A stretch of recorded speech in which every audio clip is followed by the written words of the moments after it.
Thrissur government medical കോളേജിൽ മരുന്നുക്ഷാമം രൂക്ഷം.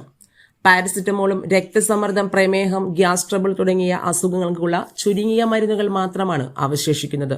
Iron ഗുളികകൾ, ഫോളിക് ആസിഡ്, ആന്റിബയോട്ടിക്കുകൾ, വിവിധ സ്പെഷ്യാലിറ്റി വിഭാഗങ്ങളിലെ രോഗികൾക്ക് ലഭിച്ചിരുന്ന വിലയേറിയ മരുന്നുകൾ തുടങ്ങിയവയെല്ലാം തീർന്നു.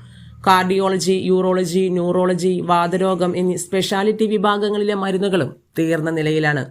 ഇത്തരം രോഗികളെല്ലാം മരുന്നുകൾക്കായി ഇപ്പോൾ സ്വകാര്യ മെഡിക്കൽ ഷോപ്പുകളെ ആശ്രയിക്കുകയാണ്. മെഡിക്കൽ കോളേജ് ആവശ്യപ്പെടുന്ന മരുന്നുകൾ മെഡിക്കൽ സർവീസസ് കോർപ്പറേഷൻ ഒരു വർഷത്തേക്ക് ഒരുമിച്ച് നൽകുകയാണ് പതിവ്. പിന്നീട് ക്ഷാമം വന്നാൽ തീർന്ന മരുന്നുകൾ ലഭ്യമാക്കുകയും ചെയ്യുമായിരുന്നു. എന്നാൽ കഴിഞ്ഞ വർഷം ആവശ്യപ്പെട്ട മരുന്നുകൾ പോലും കോർപ്പറേഷൻ നൽകിയില്ലെന്ന് അധികൃതർ പറയുന്നു. ഇതാണ് മരുന്ന് ക്ഷാമം രൂക്ഷമാകാൻ കാരണം. മരുന്ന് കമ്പനികൾക്ക് കോർപ്പറേഷൻ കുടിശ്ശിക വരുത്തിയതിനാൽ കമ്പനികൾ മരുന്നുകൾ നൽകുന്നതിൽ നിയന്ത്രണം വരുത്തിയതാണ് കോർപ്പറേഷനെ പ്രതിസന്ധിയിലാക്കിയത്. ലോക്കൽ പർച്ചേസ് വഴി മരുന്നുകൾ വാങ്ങിയാണ് മെഡിക്കൽ കോളേജ് അടിയന്തര ആവശ്യങ്ങൾ നിറവേറ്റുന്നത്.